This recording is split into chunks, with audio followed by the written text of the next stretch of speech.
Christ church audio online service रे संयुक्त समस्त को पुणी थे मोर ख्रीष्ट नमस्कार। प्रभु असीम कृपा एवं दया हेतु आज आम मैंने कुशल अच्छु। आज अनेक यही दिन ये समय को देखा इच्छा करते किंतु देखि न पारी ये पृथ्वी विदाय नहीं चली जाइछंती कि तुम आम आज जीवित मान मध्य जीवित अच्छु। तेणु आसु उच्च करतल सह से जीवित परमेश्वर को स्वागत कर। Hallelujah, praise the Lord, hallelujah. आज हमर आलोच्य विषय है जीवन एक संघर्ष बा चुनौती भरा अटे। जीवन एक संघर्ष बा चुनौती भरा अटे।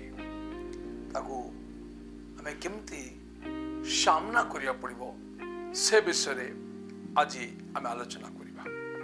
तेणु आसु देखिबा आज आमनुते दिया जाइतवा परमेश्वर बाणी प्रथम पीतर तार 5 अध्याय तार 7 पद से प्रकार लिखाई तुम मानकर समस्त चिंतार भार ताहांको उपरे अर्थात पिता परमेश्वर उपरे पकाओ, कारण से अर्थात परमेश्वर तुम मान को निमंते चिंता करती। हालेलुया। आज आलोच्य विषय है जीवन एक संघर्ष बा चुनौतीपूर्ण अटे और ताहाकू सामना करिबो केमिति। हालेलुया। जहाँ जीवन रे चैलेंज नाई, संघर्ष नाई, से जीवन रे उन्नति नाई बा समृद्धि नाई बा समृद्धि आशे नाई। बाइबल आमन को स्पष्ट कहे चुनौती समय रे संघर्ष समय रे चिंतार भार परमेश्वर ऊपर पकाओ, से आम मान के निमंते चिंता करिबे बा चिंता करंती। Praise the Lord, hallelujah. मन रे प्रश्न उठी पारे परमेश्वर कहा पई चिंता करिसंती की? यद्यपि एपरि प्रश्न मूर्ख माने मध्य पचारि पारंती नाही, कारण आमे समस्त जानू परमेश्वर समुदाय जगतवासी को निमंते चिंता करती करुछंती। तेणु आज तुम मु जीवित मान मध्य जीवित अच्छु बा आम शरीर मध्य प्राणवायु प्रवाहित होउछि। तेणु आसंतु बाइबल मध्यरु अनेक घटना मध्यरु केतोटी घटना को आमने नजर पकाइबा। Praise the Lord. और जानि परिबा निश्चित भाव जीवन एक संघर्ष चुनौती भरा उठी। तो धर्मशास्त्र बाइबल मध्य दाऊद को जीवनी को आम नवा प्रथम सामुएल 17 अध्याय तार 15 पद ए प्रकार लिखाई दाऊद अपना पितार मेषपोल चराइबा निमंते प्रांतर को जाउथिले।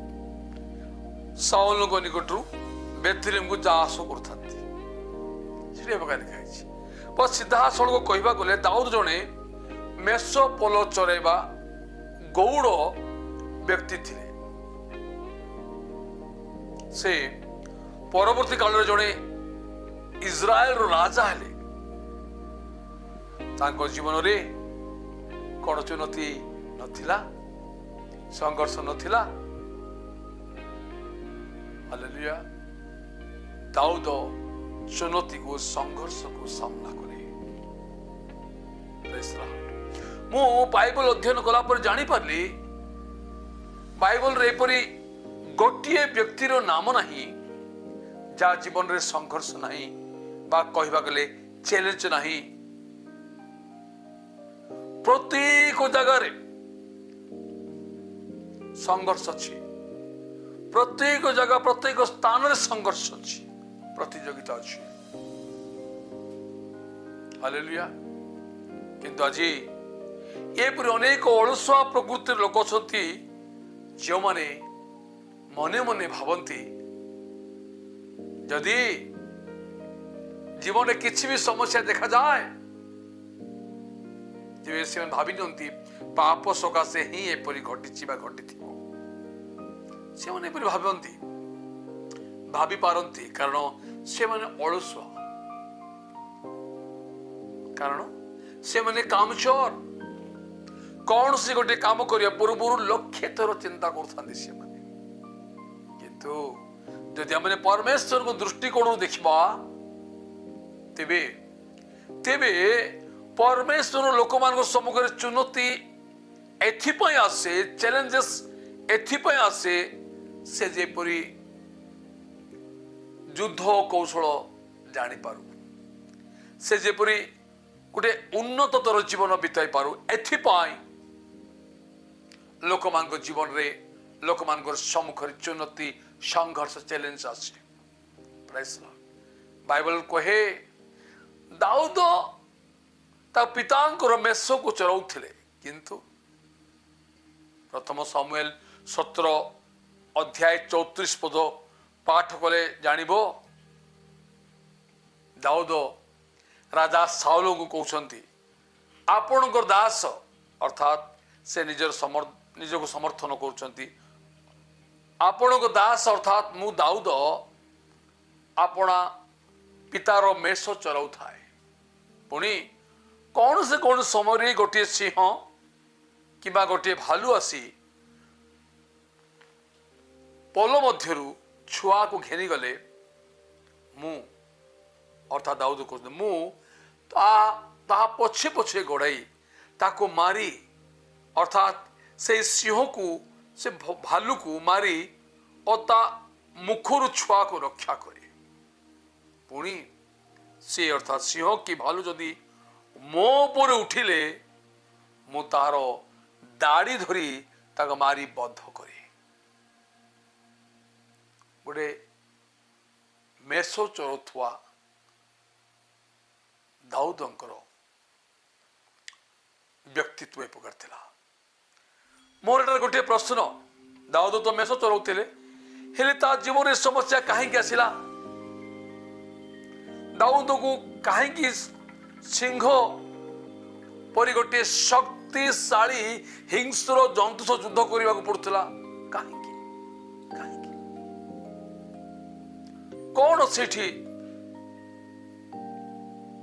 पाइले दाऊद दाऊद किसी पाप करते कि आंसर होची नो दाऊद को जीवन रे संघर्ष एथिपाई आसुला प्रिय ईश्वर लोक माने जे प्रिय दाऊद युद्ध कौशल शिखि पारू परमेश्वर चाहती तांकर लोक माने चुनौती को चैलेंजेस को सामना करंतु समस्या को सामना करंतु समस्या को देखी पलायन न करंतु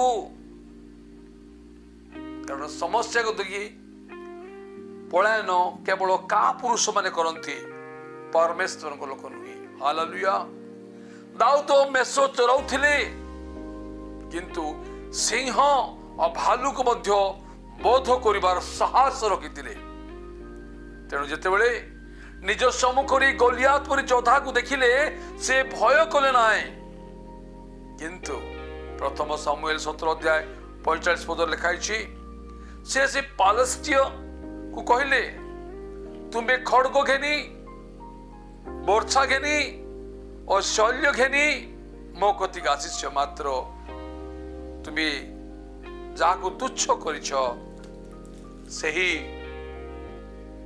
इस्राएल सैन्य श्रेणी परमेश्वर सैन्याधिपति सदा प्रभु नाम तुम मो निकट को मु अर्थात दाऊद आसुअछि बोल से कहले प्रेज लॉर्ड हालेलुया 46 पद आज दिन सदा प्रभु तुमको महस्तरी अर्थात दाऊद को समर्पण करिवे एंड मु तुमको आघात करी तुम ठारू तुम मस्तक अलगा करी पुणी मुझे पालेस्टियन मानक सैन्यगण सब आकाश पक्षीगण को और पृथ्वीस्थ वन्य पशु मान को देवी तो इस्राएल मध्य एक परमेश्वर अच्छा बोली समुदाय जगत जानिबे हालेलुया दाऊद दाऊदंकर भरोसा दाऊद को जीवन रे चैलेंज को सामना करने साहस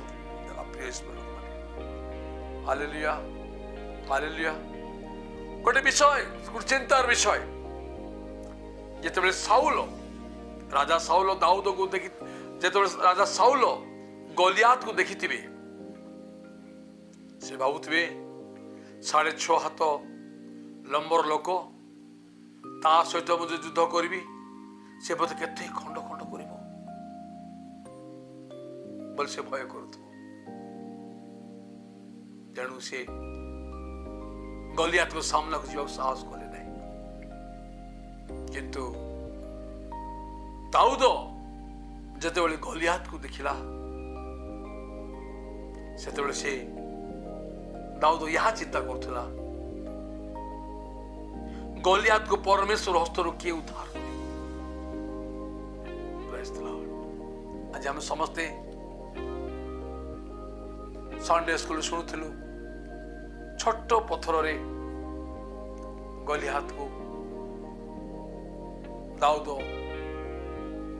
ମାରିଲେ ବୋଲି, କିନ୍ତୁ ପ୍ରକୃତରେ ଗଲିଆତକୁ ପରମେଶ୍ୱର ମାରିଲେ। ପ୍ରାଇଜ୍ ଦ ଲର୍ଡ। କେବଳ ଦାଉଦ ଚ୍ୟାଲେଞ୍ଜକୁ ସାମ୍ନା କରିବା ପାଇଁ ପ୍ରସ୍ତୁତ ଥିଲେ। ପ୍ରିୟ ଲୋକମାନେ, ଚ୍ୟାଲେଞ୍ଜ ସମସ୍ତଙ୍କ ଜୀବନରେ ଆସେ। ପ୍ରାଇଜ୍ ଦ ଲର୍ଡ। Hallelujah hallelujah. ଆମେ ଦେଖିଲୁ ଦାଉଦଙ୍କର ଆଦ୍ୟ ଅବସ୍ଥା ଗୋଟେ ମେଷ ଚୋରାଇବା ଲୋକର ଆରମ୍ଭ କରେ। ପ୍ରାଇଜ୍ ଦ ଲର୍ଡ। ଯେହେତୁ ସେ ଚ୍ୟାଲେଞ୍ଜକୁ ସାମ୍ନା କଲେ ତାଙ୍କର ପରିସ୍ଥିତି ବଦଳିଗଲା ଆଉ ସେ ଇସ୍ରାଏଲର ଶାସନକର୍ତ୍ତା ହେଲେ। ଚୁନୌତି ସମୃଦ୍ଧିକୁ ନେଇକି ଆସେ। ପ୍ରିୟ ଲୋକମାନେ, ଯାହା ଜୀବନରେ ଚୁନୌତି ନାହିଁ ବା କହିବାକୁ ଗଲେ ଯିଏ ଚୁନୌତିର ସାମ୍ନା କରିନାହିଁ ତା ଜୀବନରେ କିଛି ବି ପରିବର୍ତ୍ତନ ନାହିଁ। ତା ଜୀବନରେ ଗୋଟିଏ ଠୁଣ୍ଡା ବରଗଛ ସଦୃଶ୍ୟ, ନା ଫଳ ନା ପତ୍ର କିଛି ନାହିଁ, କିଛି ନାହିଁ। ଦାଉଦ ଚ୍ୟାଲେଞ୍ଜର ସାମ୍ନା କଲେ ତା ଜୀବନରେ ଉନ୍ନତିକୁ ଆମେ ଦେଖିପାରୁଛୁ। ସେ ଏ ପ୍ରକାର ପ୍ରାର୍ଥନା କରିନାହାନ୍ତି, ପ୍ରଭୁ ମୋତେ ଦୟା କର, ମୋ ମେଷପଲମାନଙ୍କୁ ଭାଲୁ ବା ସିଂହ ହସ୍ତରୁ ଉଦ୍ଧାର କର। ସେ ଏ ପ୍ରକାର ପ୍ରାର୍ଥନା କରିନାହାନ୍ତି। ସେ ଭାଲୁ ରୂପୀ ସମସ୍ୟାକୁ, ସିଂହ ରୂପୀ ସମସ୍ୟାକୁ ସାମ୍ନା କଲେ। ତେଣୁ ସେ ଜୟ ଲାଭ କଲେ ବା ଜୟ ପ୍ରଭୁ ତାକୁ ପ୍ରଦାନ କଲେ। ସମସ୍ୟାକୁ ସାମ୍ନା କର, ତେବେ ପରମେଶ୍ୱର ତୁମ୍ଭର ସହବର୍ତ୍ତୀ ହେବେ। এই বিষয়ে শিক্ষা যে আমি দাউদଙ୍କ ଜୀବନରୁ ଶିକ୍ଷା ଗ୍ରହଣ କଲୁ। ପ୍ରିୟ ଲୋକମାନେ, ଯଦି ଆପଣମାନେ ମୋସାଙ୍କ ଜୀବନକୁ ଦେଖିବେ ସେଇଠି ବି ଆପଣମାନେ ସଂଘର୍ଷକୁ ହିଁ ଦେଖିବେ। ମୋସାଙ୍କ ଜନ୍ମ ହେବା ପୂର୍ବରୁ ଇସ୍ରାଏଲ ଲୋକମାନେ ମିଶ୍ରରେ ବନ୍ଦିତ୍ୱ ଅବସ୍ଥାରେ ଜୀବନ କାଟୁଥିଲେ ଏବଂ ମିଶ୍ର ରାଜା ଗୋଟେ ଆଦେଶ ଜାରି କରିଥିଲେ, ଯଦି ଇସ୍ରାଏଲୀୟ ସ୍ତ୍ରୀ ମାନେ ପୁତ୍ର ସନ୍ତାନକୁ ଜନ୍ମ ଦେଉଛନ୍ତି ତେବେ ସେ ପୁତ୍ର ସନ୍ତାନକୁ ବଧ କର, ଆଉ ଯଦି ଝିଅମାନଙ୍କୁ ଜନ୍ମ ଦେଉଛନ୍ତି ତାହେଲେ ଝିଅମାନଙ୍କୁ ଜୀବିତ ରଖ। ଏହି ପରିସ୍ଥିତିରେ ମୋସାଙ୍କର ଜନ୍ମ ହେଇଛି। କିନ୍ତୁ ପରବର୍ତ୍ତୀ କାଳରେ ଆମେ ଦେଖିଲୁ ମୋସା ହିଁ ଇସ୍ରାଏଲୀୟ ମାନଙ୍କର ବନ୍ଧନର ମୁକ୍ତିକର୍ତ୍ତା ବନିଲେ। Hallelujah hallelujah. କିନ୍ତୁ ଏହା ଗୋଟିଏ ଘଣ୍ଟା କି ଗୋଟିଏ ଦିନର ପ୍ରସ୍ତୁତି ନୁହେଁ ମୋର ପ୍ରିୟ ଈଶ୍ୱର ଲୋକମାନେ। ହାଲେଲୁୟା। ଏହା ମୋସାଙ୍କର 80 ବର୍ଷର ସଂଘର୍ଷ, 80 ବର୍ଷର ଚ୍ୟାଲେଞ୍ଜେସ୍, ଚୁନୌତିକୁ ସାମ୍ନା କରିବାର ବିଷୟବସ୍ତୁ ଅଟେ। Hallelujah hallelujah. ଯଦି ଆପଣ ଯାତ୍ରା ପୁସ୍ତକ ତାର 2 ଅଧ୍ୟାୟ 1 ପଦ ପାଠ କରିବ ଜାଣିବ, ସେଠି ଲେଖା ଅଛି, ଲେବି ବଂଶଜାତ ଜଣେ ମନୁଷ୍ୟ ଲେବି ବଂଶଜାତ ଏକ କନ୍ୟାକୁ ବିବାହ କଲା। ତହିଁରେ ସେ ଗର୍ଭଧାରଣ କରି ଗୋଟିଏ ପୁତ୍ର ପ୍ରସବ କଲା।